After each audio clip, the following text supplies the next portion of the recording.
విజయసాయిరెడ్డి అభ్యంతరకర వ్యాఖ్యలపై doctor BR Ambedkar Konaseema జిల్లా కేంద్రమైన అమలాపురం గడియార స్తంభం సెంటర్లో జర్నలిస్టులు నిరసన వ్యక్తం చేసి నినాదాలు చేశారు.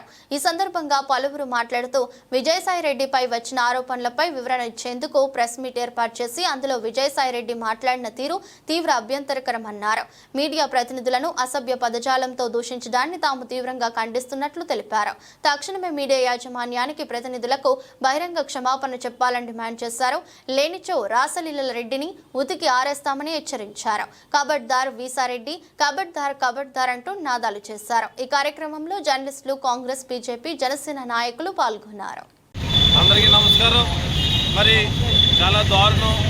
ఏదైతే విజయసాయిరెడ్డి గారు ప్రెస్ మీట్లో ఒరే ఉదయ్ నువ్వు నేను కలిసామా, ఇంతకుముందు ఎప్పుడు కలిసాం, మళ్ళీ కలుస్తామా అని అక్కడ ఉన్న విలేకరులని అనుచిత మాటలు మాట్లాడటం, అనుచిత వ్యాఖ్యలు చేయడం, అంతేకాకుండా ఏదైతే ఇటీవలే కాలం చేసినటువంటి పెద్దలు రామోజీరావు గారిని విమర్శించడం, TV5 సాంబశివరావు గారిని విమర్శించడం, ఒక రాజ్యసభ సభ్యుడై ఉండి ఈ రకంగా ఫోర్త్ ఎస్టేట్ అయినటువంటి మీడియాని, విలేకరుల్ని ఈ రకంగా మాట్లాడటం, అవమానకరంగా మాట్లాడటం, ఒరే అని మాట్లాడటాన్ని మేము ఖండిస్తున్నాం.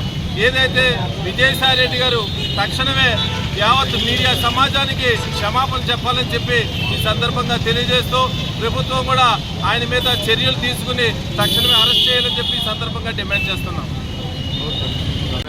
విజయసాయిరెడ్డి గారు మాట్లాడుతున్నారు. ఆయన మాట తీరి దారుణంగా ఉంది. ఆయన ఇంకా ఆయన పార్టీ అధికారంలో ఉండాలనుకుంటున్నారు. ఆ తలపవర్ ఇంకా తగ్గలేదు. ఇలా విలేకరుని చాలా దారుణంగా ఒరే అని చెప్పి ఇంకా చాలా అగౌరవంగా ఆయన అవమానకరంగా మాట్లాడటం చాలా దారుణం. ఆయన తక్షణమే విలేకరుల సమావేశం ఏర్పాటు చేసి ఆయన క్షమాపణ చెప్పాలని సందర్భంగా తెలియజేసుకుంటూ ఈ విలేకరుల ఈ నిరసన కార్యక్రమానికి పట్టణ కాంగ్రెస్ తరఫున మేము సంఘీభావం మేము తెలియజేస్తున్నాం.